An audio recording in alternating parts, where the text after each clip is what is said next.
શ્રી વલ્લભાધીશ કી જય, શ્રી ગુસાઈજી પરમ દયાલ કી જય, શ્યામ સુંદર શ્રી અમને મહારાણી કી જય, શ્રી હરિરાય મહાપ્રભુ કી જય.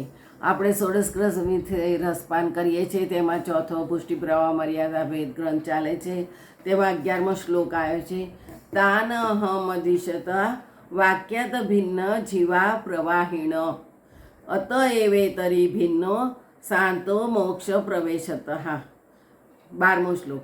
તસ્માત જીવા પુષ્ટિ માર્ગે ભિન્ના એવ ન સંશય ભગવત રૂપ સેવાર્થે તત્સૃષ્ટિ નાન્યથા ભવેત. ગીતાજીના અધ્યાય 16 શ્લોક 19માં તાનહ દ્વિશતોથી શરૂ થાય છે. તે વાક્યથી પ્રવાહી જીવો જુદા છે. મર્યાદા માર્ગીય અને પુષ્ટિ માર્ગીય બંને શાંત હોવાથી મોક્ષમાં પ્રવેશવાળા છે. તેથી જ પ્રવાહી જીવોથી તેઓ ભિન્ન છે. પુષ્ટિ માર્ગના જીવો ભગવાનની સેવાને માટે છે. તે વગર તે સૃષ્ટિ જ ન હોય. તેથી તે સૃષ્ટિના જીવો ભિન્ન છે, તેમાં સંશય નથી.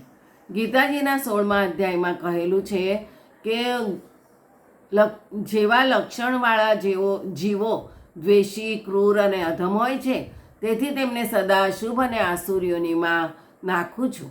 આમાં સદાપદ છે, જેથી સૃષ્ટિથી શરૂથી અંત સુધી તેમની તેમાં સ્થિતિ છે. તેમને મોક્ષ નથી. પણ મર્યાદા અને પુષ્ટિ એ બંને દૈવી જીવ છે. તેઓ મોક્ષમાં પ્રવેશવાળા હોવાથી શાંત એટલે અંતવાળા હોય છે. એટલે મર્યાદા દેવી જીવો વેદોક્ત રીતે મોક્ષરૂપી ફળ મેળવે છે અને પુષ્ટિ જીવો પ્રભુના અનુગ્રહપૂર્વક પુરુષોત્તમને પામે છે. માટે પુષ્ટિ માર્ગમાં રહેલા જીવો ભિન્ન છે. આ પુષ્ટિ જીવોને પ્રવાહી જીવની પેઠે લોકમાં નિષ્ઠા હોતી નથી, પણ ફક્ત ભગવાનના સ્વરૂપની સેવામાં જ તેમની નિષ્ઠા હોય છે.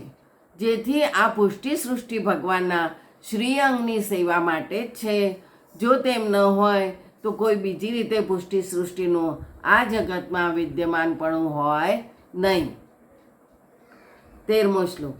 સ્વરૂપેણાવતારણે લિંગેન ચ ગુણેન ચ તારતમ્યન સ્વરૂપે દેહે વાતત ક્રિયાસુ વા. ભક્તના સ્વરૂપ વડે, અવતાર વડે અને લિંગ વડે અને ગુણ વડે તારતમ્ય નથી, તો પણ જેટલું કાર્ય કરાવવું હોય તેટલું તારતમ્ય તેના સ્વરૂપમાં, દેહમાં અને તેની ક્રિયામાં પ્રભુ કરે છે. નાટકમાં સૂત્રધારે નિર્માણ કર્યા મુજબ જુદા જુદા પાત્રને જુદું જુદું કાર્ય કરવાનું હોય છે. તેમજ લીલાપયોગીપણાથી દરેકને જે જે કાર્ય પ્રભુએ જોડ્યા હોય તે કાર્યમાં ભક્ત જોડાય છે. ભક્તોના અમુક અમુક કાર્યમાં જોડ્યા ઉપરથી તેના સ્વરૂપ અને ગુણથી ન્યૂન અધિકપણું પણ સમજવાનું નથી. આપણી બુદ્ધિથી તેમનું ખરું રસોવય સ્વરૂપ જણાતું નથી. માટે પ્રભુના ખરા પુષ્ટિ ભક્તોમાં આપણી બુદ્ધિ અનુસાર ન્યૂન અધિકપણું સમજવાનું સાહસ કરવું નહીં. મતલબ કે જેને ભગવાનનો સાક્ષાત્કાર થયો છે એવા સુદૃઢ ભક્તિવાળા ભક્તો સર્વ સમાન અને સર્વશક્તિમાન છતાં ભગવાન પોતાની અનુકૂળતા પ્રમાણે, ઈચ્છા પ્રમાણે તેમને જુદા જુદા કાર્યમાં પ્રેરે છે. જોકે તે ભક્તોને અન્ય કાર્યમાં પ્રભુ પ્રેરે તો તે કાર્ય પણ સંપૂર્ણ રીતે જ કરવામાં તેમની કશી ન્યૂનતા હોતી નથી. ઉપરના શ્લોકથી પુષ્ટિ માર્ગમાં પ્રવેશ થયેલા બધા જીવો સરખા ગણવાના નથી. ઉપરની બાબતો શુદ્ધ પુષ્ટિ જીવ માટે છે એમ બતાવવા માટે હવે આગળના પુષ્ટિ જીવના ભેદ બતાવ્યા છે આગળના શ્લોકમાં. તથાપિ યાવતા કાર્ય તાવત તસ્ય કરોતિ તેહિ દ્વિધા શુદ્ધ મિશ્ર ભેદાન મિશ્રાસ ત્રિધા પુનઃ. આ 14મો શ્લોક. અને 15મો. પ્રવાહાદે વિભેદેન ભગવત કાર્ય સિદ્ધયે પુષ્ટ્યા વિમિશ્રા સર્વજ્ઞા પ્રવાહેણ ક્રિયારતા. તે પુષ્ટિજીવો શુદ્ધ અને મિશ્ર એમ 2 પ્રકારના છે. વળી મિશ્રના 3 પ્રકાર છે. મિશ્ર પુષ્ટિ અને મર્યાદા મિશ્ર પુષ્ટિ અને પ્રવાહી મિશ્ર પુષ્ટિ. આ ભેદો ભગવત કાર્યની સિદ્ધિને માટે છે. જે પુષ્ટિ વડે મિશ્ર પુષ્ટિ જીવો છે તે સર્વજ્ઞ હોય છે. પ્રવાહ વડે મિશ્ર પુષ્ટિ જીવ છે તે ક્રિયામાં પ્રીતિવાળા હોય છે. મર્યાદા વડે મિશ્ર પુષ્ટિ જીવ છે તે ભગવદ્ ગુણને જાણવાવાળા છે. પ્રથમ બતાવેલા શુદ્ધ પુષ્ટિ જીવ તો પ્રેમ વડે શુદ્ધ હોય છે. તે તો અતિ દુર્લભ છે. આ પ્રમાણે સર્ગનું નિરૂપણ કરેલું છે. જે શુદ્ધ પુષ્ટિ ભક્તો છે તે તો પ્રભુની લીલામાં અનુકૂળતા માટે જ આ સૃષ્ટિ ઉપર આવેલા છે. તેમના દંડનો સંભવ જ નથી. તેઓ ભગવાનની આજ્ઞાથી મિશ્ર પુષ્ટિ જીવોના કલ્યાણને માટે જ આવેલા હોય છે. તેઓ અતિ દુર્લભ હોય છે.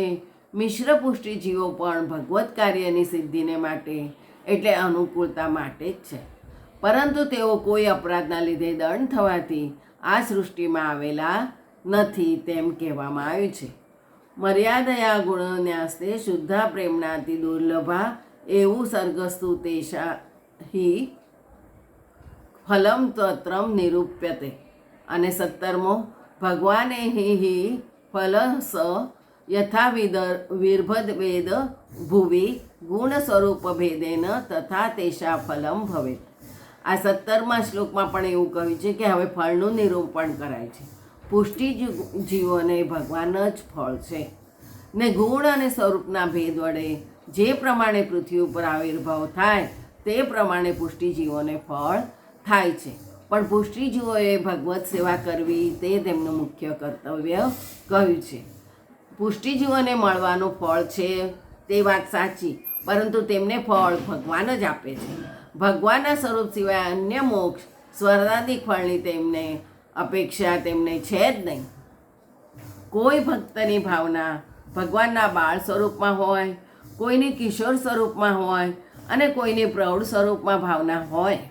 તેમજ લીલા પરત્વે જે ગુણગાનમાં ભક્તની આસક્તિ હોય તે ભાવના પ્રમાણે પૃથ્વી ઉપર સ્વરૂપ અને ગુણથી પ્રભુ પ્રગટ થાય છે. તે પ્રમાણે ભક્તને સ્વરૂપ દર્શનાદિ ફળ થાય છે. બીજું આવતીકાલે. જય શ્રી ગોખલેશ.